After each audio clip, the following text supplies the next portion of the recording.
Channel. তো এই মাত্র ঘুম থেকে উঠে আজকে সকাল থেকে আমি আজকের ব্লগটা শুরু করছি। তো সারাদিন কী করি না করি, কোথায় যাই, চলো তোমাদের সাথে শেয়ার করব। আর আমি আছি এখন বাড়িতে, মানে শ্বশুর বাড়িতে। তো তাই সকাল সকাল উঠে পড়তে হয়েছে, শ্বশুর বাড়ি মানে তো সকাল সকাল উঠে পড়তে হবে। আর সকাল সকাল উঠে পড়েই ব্লগটা চালু করে দিয়েছি। দেখো সকালে চারিদিকে পরিবেশ।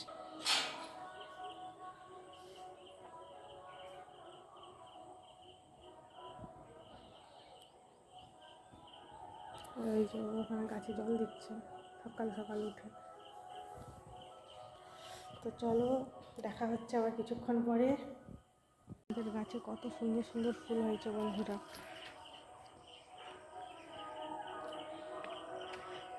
এই যে আমাদের গাছের সব থেকে সুন্দর ফুল, ফুল মানেই সুন্দর, কিন্তু এই ফুলটা হচ্ছে সবচেয়ে সুন্দর।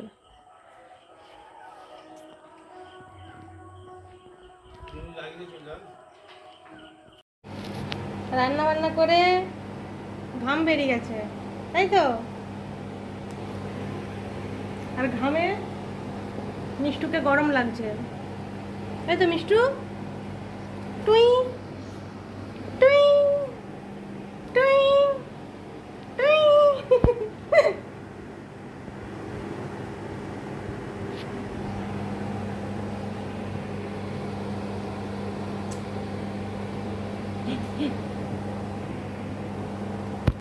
তো দেখো রান্নাবান্না করার পর এত গরম ছিল যে তারপরে দেখলাম আইসক্রিম এসেছে, আইসক্রিমওয়ালা বিক্রি করতে। তারপর আমার বর আমাদের সবার জন্যে এই জীবন ঠান্ডাগুলো কিনে নিল, দিয়ে আমরা সেগুলো সবাই মিলে একসাথে খেয়ে নিলাম, খুবই আরাম লাগছিল। তারপর দেখো আমাদের আজকে কি কি রান্না করেছি তোমরা দেখে নাও। এটা করেছি একটা কাঁকড় শাকের চচ্চড়ি। আমাদের বাড়িতে প্রধানত আলু ছাড়াই তরকারি হয় বেশিরভাগ, তাই চচ্চড়িটাও আলু ছাড়া হয়েছে। এখানে রয়েছে টক দিয়ে মুসুর ডাল, আম দিয়ে মুসুর ডাল, তরকারি রয়েছে। এদিকে ডিমের তেল ঝাল করেছি।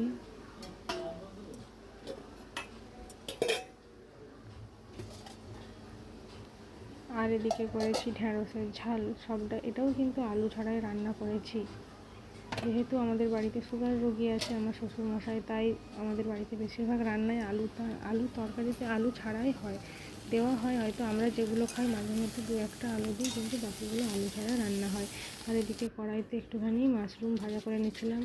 তারপর দেখি টাইম কলে জল এসে গেছে, আর আমাদের বাড়িতে সজল ধারার জল আসে। তোমাদের বাড়িতে কার কার বাড়িতে এরকম সজল ধারার জল টাইমে আসে, আর কারা কারা ঠিক সেই টাইমের জলগুলো ভরার জন্য তোরও তাড়াহুড়ো করে এরকম জল ভরতে থাকো, অবশ্যই কমেন্ট করে জানাও। তারপর আমি এক এক করে সমস্ত যে বোতলগুলো খালি হয়ে গেছিলো সেই বোতলগুলো ভরে নিচ্ছিলাম। আর এদিকেও বলছে তাড়াতাড়ি করো, আমাকে স্নান করতে হবে, অনেক বেলা হয়ে গেছে। আমি বলছিলাম না না দাঁড়াও। তারপরে আমরা চলে গেলাম, খাওয়া দাওয়া পর্ব শেষ করে আমরা ঘুমোতে যাচ্ছি এখন এক বাড়ি থেকে আরেকটা বাড়িতে। ও আমার জন্য দাঁড়িয়ে আছে রাস্তার নিচে। আমি সমস্ত জামা কাপড় গোছগাছ করে বেরিয়ে পড়েছি দুজনে। এবার যাবো, ছেলে আছে সাইকেলে চেপে ঘুমাতে যাচ্ছি। এই যে ঘর, আর আমরা এসছি ঘুমাতে। যাও,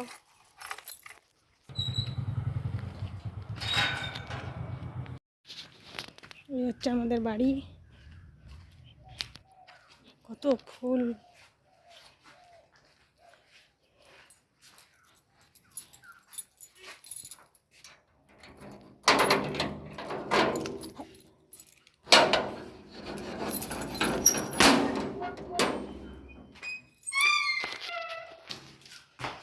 চলে এসছি ঘুমাতে,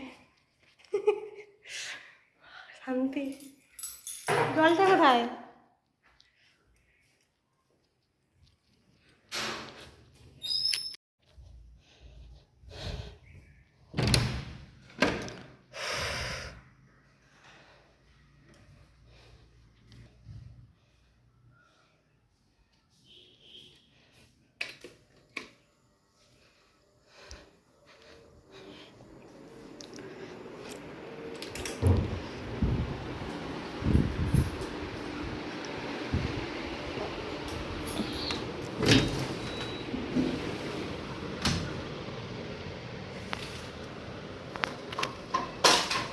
যা, সহজে ভেঙে ভেঙে দিচ্ছে একদম।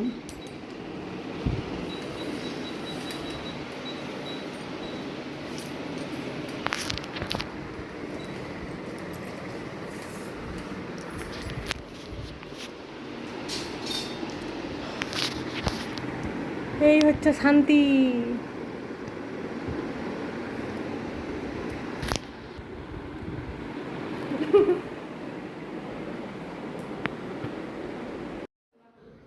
তারপর আমি সকালবেলায় যে জামা কাপড়গুলো কাচাকাচি করেছিলাম সেগুলো ওকে বলেছিলাম এখানে নিয়ে এসে মেলে দেওয়ার জন্য, রোদ্দুরে দিয়ে দিয়েছিল।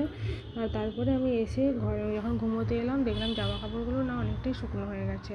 তাই আমি জামা কাপড়গুলোকে, যেহেতু বিকেলবেলা আমাদের একটা জায়গায় যাওয়ার আছে, তো তাই জন্য জামা কাপড়গুলো আমি তুলে নিচ্ছিলাম। আর যেগুলো দুটো ভেজা ছিল ওগুলো ঘরের মধ্যে মিলে দিয়েছিলাম। বেশি কাছাকাছি হয় ছেলের আর তার বাবার, আমার খুবই কম কাছাকাছি হয়, কারণ বাইরে আমি খুবই কম বেরাই। বাড়িতে যে জামা কাপড়গুলো পরে থাকি। এই দেখো গরমকালে রিল্যাক্স করা কাকে বলে। এইটা হচ্ছে গরমকালে রিল্যাক্স করা, ঠ্যাঙের উপর ঠ্যাং তুলে দিয়ে ঘুমানো, তাই তো।